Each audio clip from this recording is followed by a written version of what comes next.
Et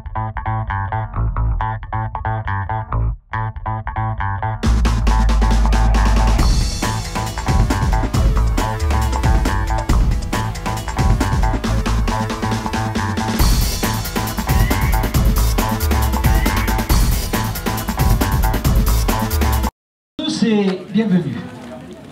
C'est dans le respect de la tradition que nous nous retrouvons tous aujourd'hui sur cette place pour un moment festif, la célébration de la Saint-Roch. Je remercie mes amis maires et élus qui ont fait le déplacement. Monsieur le Président de la communauté de communes Alpes-Provence-Verdon, mes remerciements aux gendarmes également pour leur présence, au capitaine Ponce, qui est excusé, commandant de la compagnie de Castellane, aux sapeurs-pompiers et son lieutenant, Franck Giovanoli, chef du centre de secours de Saint-André-les-Alpes, à monsieur le curé, le père François-Xavier, qui s'est joint à nous après avoir dit la messe et béni le clocher de la chapelle Notre-Dame. À Geneviève Piantoni, qui comme chaque année a su nous intéresser à l'aventure de notre saint patron, mais également sur la vie de notre chapelle, de notre église, de nos clochers. Merci à toi Geneviève.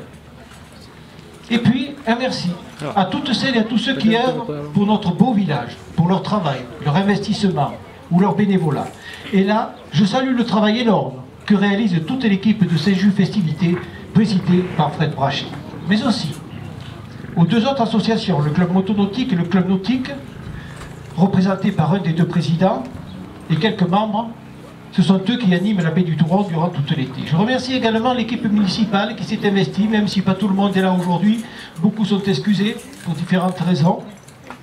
Tout le personnel communal qui fait de son mieux pour rendre un service public correct. Même si mes nouvelles fonctions de conseiller départemental me prennent du temps, il n'en demeure pas moins que la priorité, c'est bel et bien notre village. Je poursuis donc ce seul objectif soutenu par le conseil municipal, car il s'agit là d'un travail d'équipe. Nous faisons des choix, des arbitrages qui ne sont ou qui ne seront pas forcément appréciés par tous. Des options impacteront certaines personnes et pas d'autres, et vice-versa, entraînant mécontentement ou alors satisfaction. Je le dis tout le temps, pour bien gérer une commune, ou du moins du mieux possible, il me paraît essentiel de prendre du recul et de ne pas regarder le moi, mais le nous, le quartier, la rive, le village. Objectivement, malgré les difficultés budgétaires, les baisses des dotations, nous faisons des choix pour que le village, pour que l'économie perdure, pour que l'avenir soit agréable pour le plus grand nombre d'entre nous. Plusieurs chantiers ont été réalisés, d'autres sont en cours et d'autres à venir. La réfection du clocher, de la chapelle Notre-Dame, dont nous étions il y a quelques instants, de tout l'intérieur qui avait été endommagé, comme je l'ai dit, par la foudre. Ce sont plus de 35 000 € qui ont été investis pour qu'elle retrouve son aspect d'origine. Permettez-moi de remercier à nouveau les entreprises Lyoto, Relief 3, Coulé et Galliard pour le travail réalisé, et merci à ceux qui ont pris de leur temps pour le nettoyage, ainsi que les membres de la commission communale travaux, sans oublier le père François-Xavier, bien sûr, je l'ai déjà dit. La réalisation du parking au Touron, à côté du hangar communal.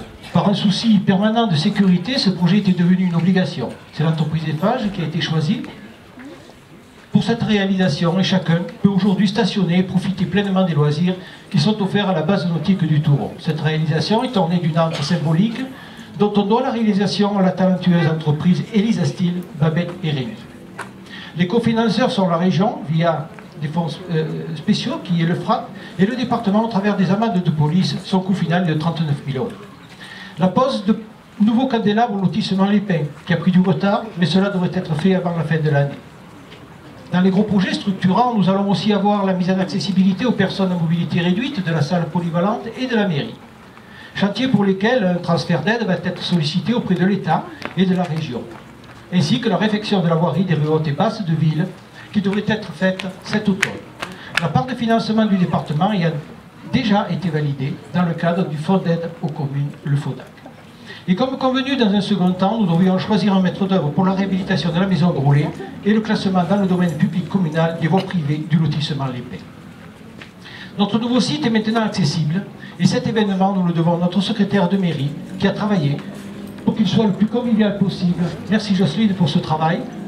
Je vous invite à consommer sans modération, en complément bien sûr, du site animé par Christian Reboul, Verdon Info. Merci Christian pour tes fidèles participations à nos manifestations. Tu sais que tu es toujours le bienvenu. Ce point de passage, nous vous le devions, et il est vrai que la fête patronale tombe à pic pour communiquer avec vous en complément du bulletin municipal qui vous a été distribué. Mais aujourd'hui, c'est bien la fête patronale qu'il s'agit, et de tout ce qui l'anime. Et si cette fête est un succès, nous la devons à toutes celles et à tous ceux qui se dévouent à cette noble tâche qu'est le bénévolat. Je citerai l'excellente équipe de Saint-Just Festivités, rassemblés autour de leur président Fred Brachet, et c'est avec un pincement au cœur que je vous propose de les applaudir très très fort.